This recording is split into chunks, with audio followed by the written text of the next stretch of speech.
नमस्कार, मैं हूं आनंद शर्मा और आप देख रहे हैं इंडिया आप तक समाचार। जैसा कि आप सभी जानते हैं कि गुरुवार की रात से 8 बजे से 3 दिन का जनता कर्फ्यू लगा दिया गया है, जो 15 तारीख को सुबह 8 बजे तक रहेगा।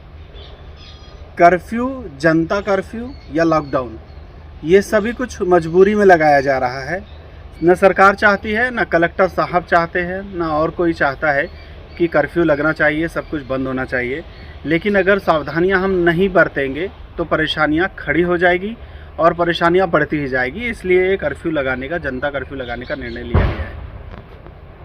लास्ट वीडियो जब मैंने डाला था तो कुछ लोगों ने कमेंट किया था कि मुझे ही ज़्यादा शौक़ है कि लॉकडाउन लग जाए, या मेरी ही तीव्र इच्छा लग रही है कि लॉकडाउन हो जाए। मुझे लॉकडाउन से फ़र्क उतना ही पड़ता है जितना आपको पड़ता है। लेकिन मैं आपको ये बता दूं कि लॉकडाउन लगाना नहीं लगाना ये हमारे वश में तो नहीं है। ना आप कुछ कर सकते हैं, ना मैं कुछ कर सकता हूँ। जैसी स्थिति सरकार देखती है, प्रशासन देखता है, उसी तरीके का निर्णय लिया जाता है। साथ ही का कुछ महोदय जो थे उन्होंने कहा था भाई मुझे भी मास्क लगाना चाहिए, मेरे लिए कोरोना नहीं है क्या।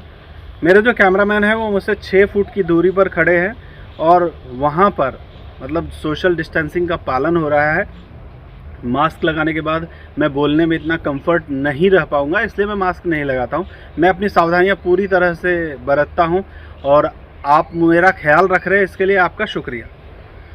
दूसरा, कुछ ऐसी चीज़ें हैं जो YouTube या मैसेजेस के ज़रिए मुझे पता चलती है और मुझे लगता है कि ऐसा होना भी चाहिए। दरअसल कुछ कमेंट्स आई थी कि कलेक्टर साहब को दारू की दुकान, दारू के होटल्स जो है उस पर भी ध्यान देना चाहिए।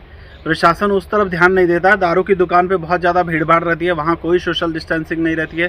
ये बिल्कुल सच है। पहले मैंने शूट करके भी दिखाया था कि बस स्टैंड के पास, नए बस स्टैंड के पास कोई एक होटल थी जहाँ पे भीड़ भाड़ थी और बहुत ज़्यादा भीड़ भाड़ थी। वहाँ पर सोशल डिस्टेंसिंग नहीं था, कुछ भी नहीं था। तो ऐसी जगहों पर पुलिस प्रशासन ये क्यों नहीं कार्रवाई करता है? ऐसी होटल्स है, या ये जो होटल्स मैंने दिखाई थी ये तो एसपी ऑफिस है उसके बिल्कुल पास में है। तो ऐसी जगहों पे कार्रवाइयाँ होनी चाहिए। जनता का विश्वास जीतने के लिए सभी पर समान कार्रवाइयाँ होनी चाहिए, सभी को एक बराबर देखा जाना चाहिए। महाराष्ट्र में काफ़ी जगहों पर, कई ज़िलों में कर्फ्यू लगाया गया, जनता कर्फ्यू लगाया गया, लॉकडाउन लगाया गया है। इसी तरीके से देश के कई हिस्सों में भी कोरोना लगातार बढ़ रहा है। लेकिन लोग ये सवाल उठाने से चूक नहीं रहे हैं कि क्या ऐसे राज्यों में कोरोना नहीं बढ़ता है जहाँ पर चुनाव है? असम में देख लीजिए, रैलियाँ हो रही है, भीड़ भाड़ हो रही है, कुछ भी नहीं। कोलकाता में देख लीजिए, मतलब वेस्ट बंगाल में देख लीजिए, जहाँ चुनाव है और जहाँ बीजेपी ने इस चुनाव को प्रतिष्ठा का बना लिया है, वहाँ पर भीड़ भाड़ है। वहाँ पे किसी तरीके की सोशल डिस्टेंसिंग नहीं है, कुछ भी नहीं है। तो क्या जिस राज्यों में चुनाव होते हैं वहाँ पर कोरोना नहीं है क्या? या फिर वहाँ से कोरोना चुनाव है तो बोल के चला आता है कि जाना तो जब चुनाव ख़त्म हो जाएगा तब हम यहाँ पर आएंगे। ये सवाल जनता के मन में भी है और मेरे भी मन में है कि जब चुनाव आता है तब कोरोना कहाँ पे गायब हो जाता है। और चुनाव जहाँ रहता है वहाँ पर सरकार के जो प्रतिनिधि रहते हैं या मंत्री रहते हैं, वो लोग भी कहाँ नियमों का पालन करते हैं। कई सारी वीडियोज़ ऐसा देखने के लिए मिली है जहाँ ना मास्क होता है, ना सोशल डिस्टेंसिंग होता है। लाखों लोगों की रैलियाँ की जाती है, एक दूसरे से लोग चिपक के सट के खड़े रहते हैं। ना मास्क होता है, ना सोशल डिस्टेंसिंग होता है। सैनिटाइज़र तो दूर की बात है, किसने देखा सैनिटाइज़र है या नहीं है। ऐसा क्यों आखिर ऐसा हो रहा है? कभी कभी तो ऐसा लगता है कि सरकार जो है वो कोरोना के नाम पर लोगों को डराने का काम कर रही है और अपना काम बना रही है। कोरोना के नाम पे लोगों के सर पे ज़बरदस्ती बहुत कुछ लाद दिया गया है। मैं आपको छोटा सा उदाहरण देना चाहूँगा। ट्रेन का ही उदाहरण ले लीजिए। पहले कोरोना काल में सारी ट्रेन बंद थी, फिर धीरे धीरे कुछ स्पेशल ट्रेन चालू हुई, अब काफ़ी ट्रेन शुरू हो चुकी है। ट्रेन में किराया लगातार बढ़ा दिया गया है। जिन्हें जाना है उन्हें तो जाना ही है। जो किराया 1200 रुपये था वो अब 1700 1800 कर दिया गया है। जितना मन मर्जी है उतना बढ़ा दिया गया है। देखिए, एक बात ध्यान में आई ट्रेन से। मैंने राजधानी से दिल्ली का सफ़र शुरू किया है।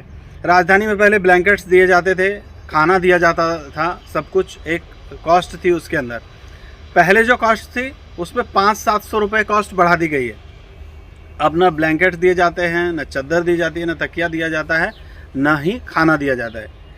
अभी ब्लैंकेट, चादर, तकिया ये सारी चीज़ें तो लोग लेके चल रहे हैं, खाना जो है वो साथ में नहीं लेके चल रहे हैं। चाय वगैरह वहाँ राजधानी में ही ट्रेन के अंदर मिलती है।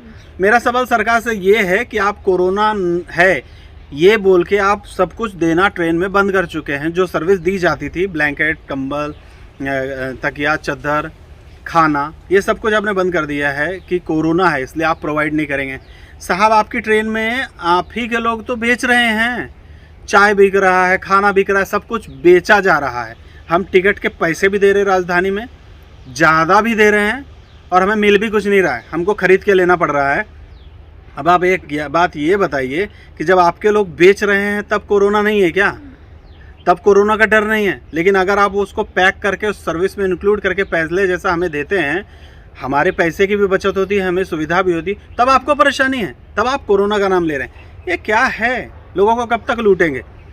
5 रुपए की प्लेटफॉर्म टिकट 50 रुपए की कर दी गई है। नाम ले रहे हैं कि जो गैर ज़रूरती लोग थे वो लोग स्टेशन नहीं जाएंगे, प्लेटफॉर्म पे नहीं जाएंगे। ऐसे भी कोई फालतू नहीं बैठा है यहाँ पे जो रेलवे स्टेशन पे जाएगा, रेलवे स्टेशन और ट्रेन देखने के लिए। जिसको काम रहता है वही जाता है। 90% लोग जिनको काम रहता है वही जाते हैं, किसी को छोड़ने जाते हैं, कुछ प्रॉब्लम है।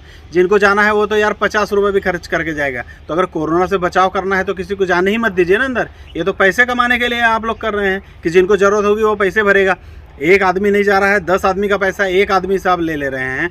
इसका मतलब ये है ना कि आप लोगों को लूट रहे हैं, जनता को लूट रहे हैं। ऐसा लोग अब कहने लगे हैं और धीरे धीरे लोगों का ये भावना होती जा रही है कि मोदी सरकार जो है वो कहीं ना कहीं लोगों को परेशान कर रही है। मोदी भक्तों को छोड़ दिया जाए तो बाकी लोग तो यही सब कहते हैं। अभी मोदी भक्तों का तो कुछ कह नहीं सकता हूँ।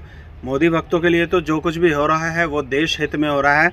और अभी पता नहीं, मेरे भी इस वीडियो के कमेंट्स में पता नहीं क्या क्या चीज़ें लोग बोलेंगे, मोदी भक्त जो है वो बोलेंगे। मुझे कोई फ़र्क नहीं पड़ता है। जो मेरे दिल की बात है, जो लोगों के दिल की बात है, वो मुझे लोगों तक पहुंचाना, ये मेरा काम है, वो मैं करता ही रहूँगा। जो लगता है कि ये गलत है वो गलत है और गलत ही रहेगा मेरी नज़रों में जब तक वो सही नहीं होता है।